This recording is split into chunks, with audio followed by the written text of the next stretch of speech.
That said, let's talk about these Detroit Lions. No Aiden Hutchinson, no problem. A lot being made about Jared Goff, the leadership he showed. I want to talk about the defensive side of the ball. Aaron Glenn, no Aiden Hutchinson. They still got it done against one of the best offenses in the league. How were they able to, Big Dan?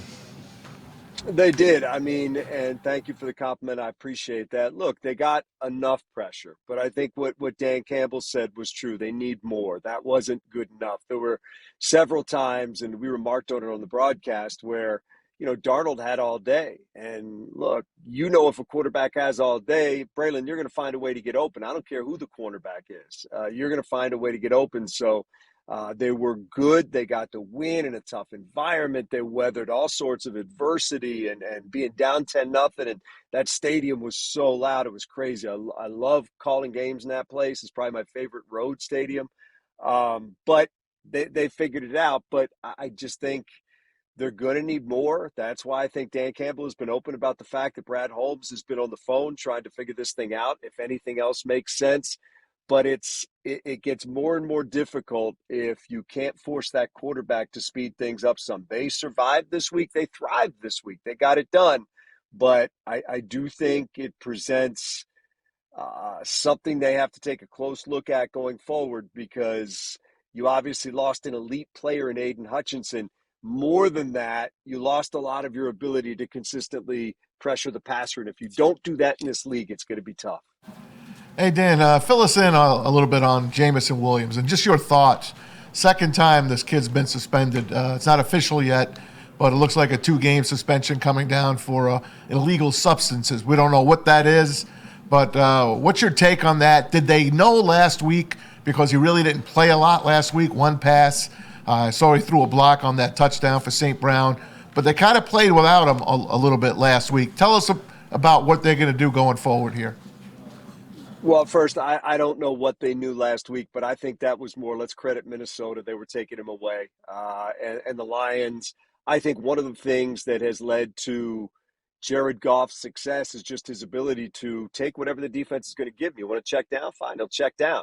Because there's no issue throwing to Montgomery or to Gibbs or to Laporta or to Amon-Ra or to Khalif or to J-Mo. I mean, whatever you want to give them, they'll take. And I think that was more, let's tip our hat to Minnesota for taking the deep ball away and a lot of what J-Mo wanted to do away. Look, I don't know what he did. But here's what I can say about Jameson Williams is he's a different man than I saw walk through that door when he first got here. He's way more mature. He understands what it is to be a professional, and he'd be the first to tell you, and he has said, that there were a lot of things that he wasn't doing right when he first got here. And I'm disappointed just because of all the improvements that I've seen in him. I think he's a terrific kid. I enjoy talking to him. He's got an electric smile. He loves the game. You can tell he is buckled down and started doing the things that you have to do to be a better player. I don't know what the slip up was here, so I can't say exactly what it was. Whatever it was, if it was a conscious decision, that's extremely disappointing. But I'm not going to throw away what I've seen from him in terms of personal growth, the impact that Teddy Bridgewater had on him last year and the way that he conducts himself. And hopefully this is something that he learns from or whatever it is. Again, it's hard to talk about it when you don't know exactly what it is. But I guess my point would be I've seen such growth as a human being and a young man and a professional from him that I'm not going to let this completely cloud that.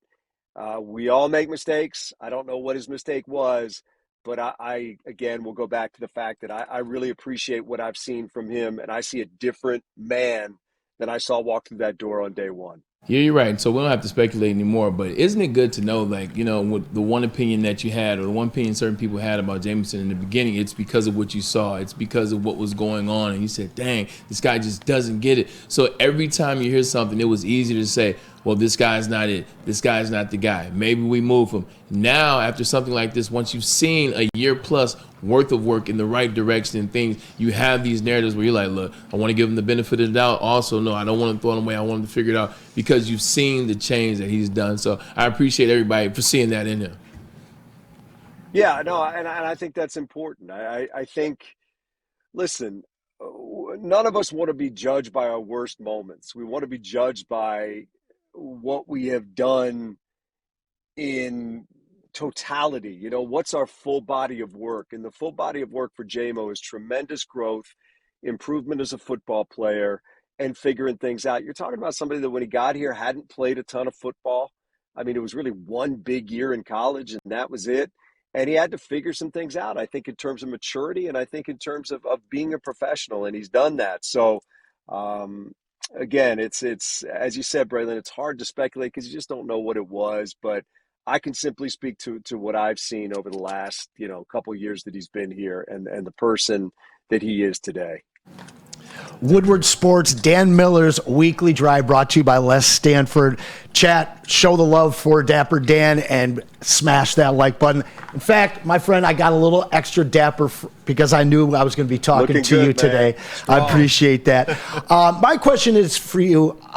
Everybody here, the Lions fans, they're so desperate and so starved for one Super Bowl.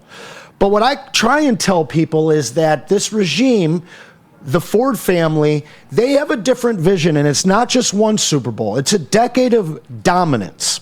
That being said, we've seen how skilled they are at drafting and developing players. I'm of the belief that we will never see Brad and Dan trade away 2-3 first-round picks for one player. So I'm curious, do you think, and I know you might be revealing a little bit, do you think that this is a moment where you see them finally take the plunge and give up a ton of draft capital, or do you see them going the discount road like they have in the past, getting maybe a Landry, maybe a Zadarius Smith? Which road are the Lions going to take? Is this in them to give up that kind of capital? Yeah, I mean, you want to give me Landry, you can call that an economical move all you want. I would take that in a heartbeat. He's a heck of a player. Look, I think this is their body of work tells us that they're not going to give up all those draft picks to get one of those players. But, times change, circumstances change. The fact that you are a legit Super Bowl contender changes things. And you have to question, are you that same contender if you don't have a consistent pass rush or not? And can a trade put you back to that level where you feel like you were when Aiden was in there? Not that you'd get somebody equal to Aiden, but you have to wait and see. I don't know. I don't know the answer to that question. I can sit here and talk to you about the pros and the cons of giving up significant capital. I think the cap also comes into play. I mean, you got guys coming up in the next couple of years that are going to need contracts from Aiden to, Brian Branch to Kirby Joseph to making a decision on Carlton Davis at the end of this year. There's so many things that play into this.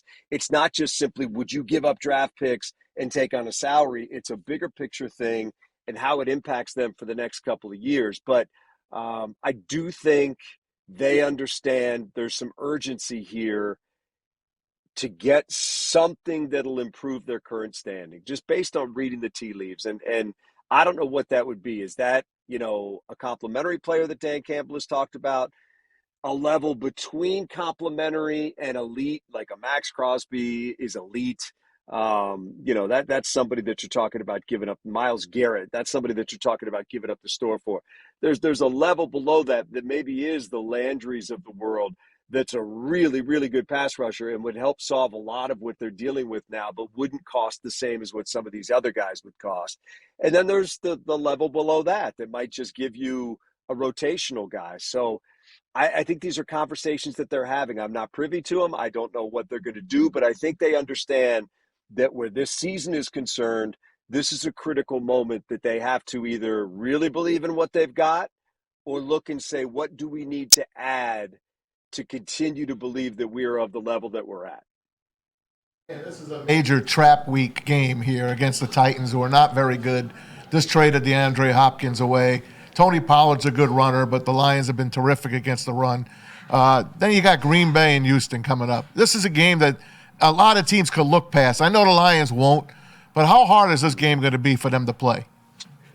Well, number one, it's good defense. I mean, I was going over some of the stuff last night. I did not realize how good their defense was. It's really good. So They're going to have to find a way to deal with that. And look, I think if there's one thing that this team has done week after week after week is show up ready to play. And we've talked about this before.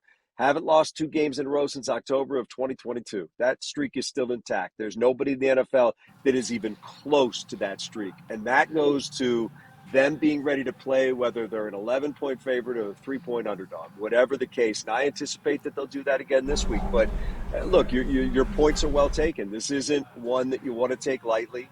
When the Lions used to not be a good team, we would go into a game thinking, hey, if they do X, Y, and Z, they got a chance to win this. And that's exactly what Tennessee is thinking right now. So you got guys on the other side that are really good players, in particular on that defense, that are playing for pride, playing for their jobs, playing for their families. And they're not going to come in here and just roll over because the Lions are a double-digit favorite. The Lions are going to have to go out there and earn this thing. But I think their history and track record tells us that they'll be ready to do that. Dan, it's a stick in the sound booth today. I haven't talked to you this year, so happy to be able to have a simple conversation with you. You talked a little bit about how the Lions changed their preparation and about how we used to be the bad team. Now we're the team that has to prepare a little different way about being hunted. I want to know from Dan Miller's perspective, how do you prepare different for a winning team than you used to? Because it's got to be a whole different ball game, a whole different energy going into Ford Field knowing, all right, I got big calls coming today. I don't have to just cover up the disappointment. Yeah, I don't know if the you know what? It's like Brandy and I used to say when they were 0-16, we had a saying that we would say to each other. We must have said it 1,000 times during that season. And it was just call the next play. And whatever your record is, there's a game happening in front of you, and your job is to tell people what's going on in that game, whether your team is 1-5 or 5-1. And when you're not good, you can kind of get immersed in that game, and the bigger picture can go away for a couple of minutes, then you bring it back in when you have to. When you are good, that bigger picture is certainly a part of it because you're thinking about the NFC North, you're thinking about the NFC, and all those things matter, and it's a lot more fun. It's for everybody involved, broadcasters, players, fans, people watching on TV, people in the stadium, whatever it is. So I don't know that the preparation changes.